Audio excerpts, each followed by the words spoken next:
Em nosso estudo de hoje, a lição 8 do livro Paciência, e tem por título Suicídio e Delinquência. Todo rio procede de uma nascente simples. A maioria dos incêndios se alteia de alguma faísca. Assim também sucede com o suicídio e a delinquência. A reclamação demasiadamente repetida, o grito inesperado desarticulando o equilíbrio emocional de quem ouve, o gesto de irritação, a frase de crítica, a explosão de ciúme, o confronto infeliz, a queixa exagerada, a exigência sem razão, a palavra de insulto, a resposta à base de zombaria ou o compromisso desprezado. Qualquer dessas manifestações aparentemente sem importância pode ser o início de lamentável perturbação, suscitando por vezes processos obsessivos nos quais a criatura cai na delinquência ou na agressão contra si mesmo. É o único remédio que conhecemos até agora contra semelhantes calamidades e o único remédio a ser usado em favor das vítimas possíveis do suicídio ou em auxílio daqueles que o provocam é a prática da compreensão e do amor na embalagem da paciência. Conserva a fé em Deus e em ti mesmo. O estudo do suicídio e da delinquência, eles merecem sempre uma atenção especial de cada um de nós. A delinquência é aquele estudo baseado na lei de causa e efeito, mostrando que a gente não escapa da justiça divina de forma alguma e que, na verdade, tudo aquilo que a gente faz com o próximo, de alguma maneira, volta para a gente, algumas vezes por vingança da mesma pessoa, se a pessoa ainda não se conscientizou daquela frase do Cristo: bem-aventurados que têm sede de justiça, porque serão saciados. Não precisa ser ele a fazer a justiça com as próprias mãos. Aliás, ele fazendo justiça com as próprias mãos, ele também entra naquele rol de pessoas que vai ser alcançado a qualquer momento pela lei de causa e efeito, por aquilo que está provocando nos outros. Então, é mais inteligente a gente perdoar e seguir em frente do que entrar na delinquência. Mas quando a gente vai falar de suicídio, a gente tem aí numa experiência de quase 15 anos, fazendo palestras direcionadas para o suicídio, encontros para suicídio, embora alguns companheiros às vezes usem da crítica dizendo que a palestra tem que ser um pouco mais leve, mas pelo menos o tratamento de choque que nós vemos fazendo durante esse período tem dado resultado. E quando alguém vem fazer essa crítica para mim, eu falo com a pessoa: olha, quem está fazendo a palestra não é uma pessoa que estudou o suicídio e que está aqui cuspindo informação, não. Eu senti na pele o que é perder uma pessoa que eu amo muito do suicídio. E li muitos livros para poder procurar me ajudar e ajudar a pessoa que se suicidou. Então a gente costuma fazer as palestras mostrando consequências do suicídio, que a gente vai aqui resumir muito rápido num vídeo pequenininho como esse. Em primeiro lugar, espírito é imortal, mas esse corpo não é. Esse corpo tem prazo de validade. O que é que determina esse prazo de validade? A quantidade de princípio vital que a gente recebe para manter esse corpo vivo. Tem gente que recebe o princípio vital na programação reencarnatória para viver 10 anos, tem gente que recebe para viver 80. Vai depender da programação de cada um.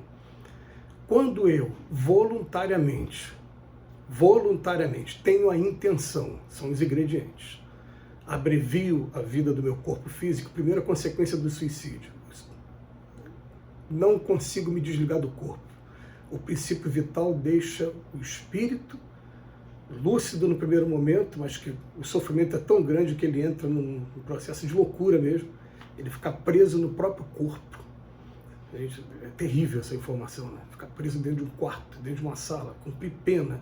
Agora, você ficar preso num corpo em que teve AVC, você ainda está interagindo de alguma maneira, seja com o lado, tem alguém cuidando de você.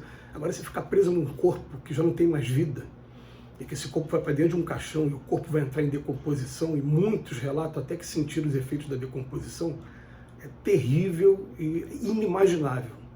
O próprio instinto de conservação faz com que a gente, nesse momento, bloqueie para evitar pensar e sentir o que é, o que seja isso. A primeira consequência é essa. E a segunda consequência, a gente tem que dizer, né, que para a primeira consequência, a melhor maneira que a gente tem de ajudar é procurar envolver a pessoa em prece até o ponto de que ela nos ouça, né, as nossas preces, e que ela tome coragem de fazer a prece por ela mesma, porque no livro Memórias de um Suicida, logo no primeiro capítulo, Camilo Castelo Branco diz que ele foi para um lugar onde só vão aqueles que não tem uma pessoa sequer para fazer prece por ela. E a prece tem que ser assim, ó, agora é só você que pode fazer por você, eu não posso. Tenta fazer com que a pessoa peça.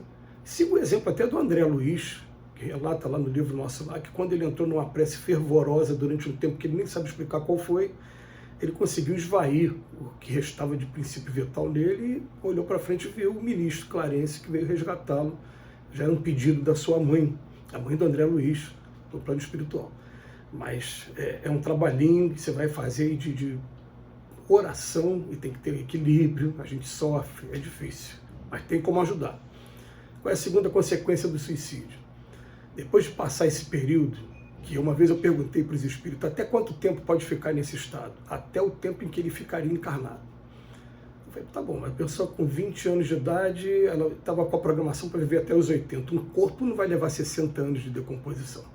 Terminou de decompor, ele faz sintonia com todos aqueles que passaram pelo mesmo processo e vai parar num lugar que a gente chama de um grande hospital, Vale dos Suicidas. Quem está lá trabalhando no Vale dos Suicidas fica cheio de dó dos espíritos que estão sofrendo, mas eles olham, aquele ali não tem condição ainda não, deixa na enfermaria.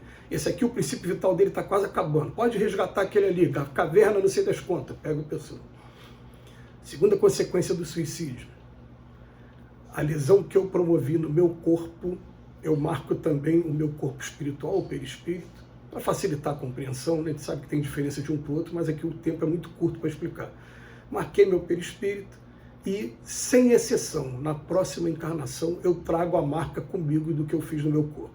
Então, eu peço aí para vocês pesquisarem Chico Xavier interrogado por pastor evangélico no Pinga Fogo. E assistam a pergunta do pastor e a resposta completa do Chico. Tem um momento que o Chico vai falar assim, Chico Xavier, eu vi espíritos que se suicidaram, se enforcando, e na hora de renascer, renasceram de berço. Aquele bebezinho que está nascendo agora, já tetraplégico ou paraplégico, de acordo com a lesão, a gravidade da lesão que promoveram na coluna vertebral. Eu vi espíritos que deram um tiro no crânio e podem renascer cego, surdo, louco, dependendo da região que atingiram no cérebro. Se atingirem a hipófise, aí complica muito mais. Eu vi espíritos que ingeriram veneno e renasceram o sistema digestivo todo desregulado, todo comprometido. Eu vi espíritos que se afogaram e renasceram com enfisema pulmonar. Ele vai colocando causa e efeito, mostrando assim, ó, a dor, não é Deus que quer não, a dor foi humana, mas ela não fica nunca impune no caso do suicídio voluntário. Ela pode ter algumas atenuantes, porque, como até o Emmanuel falou, que o processo obsessivo está sempre acompanhando, né? Então, uma vez Divaldo disse em uma das palestras que normalmente o espírito não leva menos que 200 anos para poder recompor o dano que ele provocou nele mesmo, no perispírito dele. Olha que coisa, que informação grave. Que eu fui perguntar isso para os espíritos também uma vez, falei, peraí, eu não tinha conhecimento, eu tenho a intenção, corto minha mão fora, vou sentir uma dor enorme, né? Vou sentir uma hemorragia enorme aqui na minha mão, quando eu chego no plano espiritual, meu perispírito também está só o cotoquinho. Eu falei, eu quero minha mão de volta, eu não sabia. Aí os espíritos falaram, ó, já viu a árvore, quando você corta um tronco, daqui a pouco ela vai nascendo aquele tronquinho, depois ele toma uma forma, daqui a pouco, depois de um tempo, você nem imagina que um dia foi cortado ali. É a mesma coisa com o perispírito, mas com uma condição. A árvore está servindo, enquanto o espírito está reclamando, ele não está recompondo o perispírito dele, não.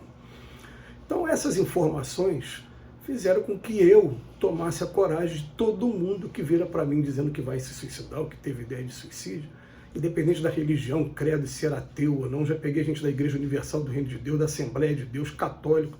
Eu vou até a pessoa e no olho eu falo, ó, é isso que os espíritos descrevem. Então, ó, não vá por esse caminho jamais. Está doendo, você vai se suicidar aqui por causa do casamento, você me desculpa que separa. Você vai se suicidar aqui por causa do teu trabalho, muda de trabalho, muda de estado. Mas nada nesse mundo merece o que você vai passar se você se suicidar. E com essa linha de raciocínio a gente tem conseguido sim ajudar bastantes pessoas. Fica aí a nossa contribuição durante 10 minutos sobre o tema tão grave. Que Jesus nos abençoe hoje e sempre.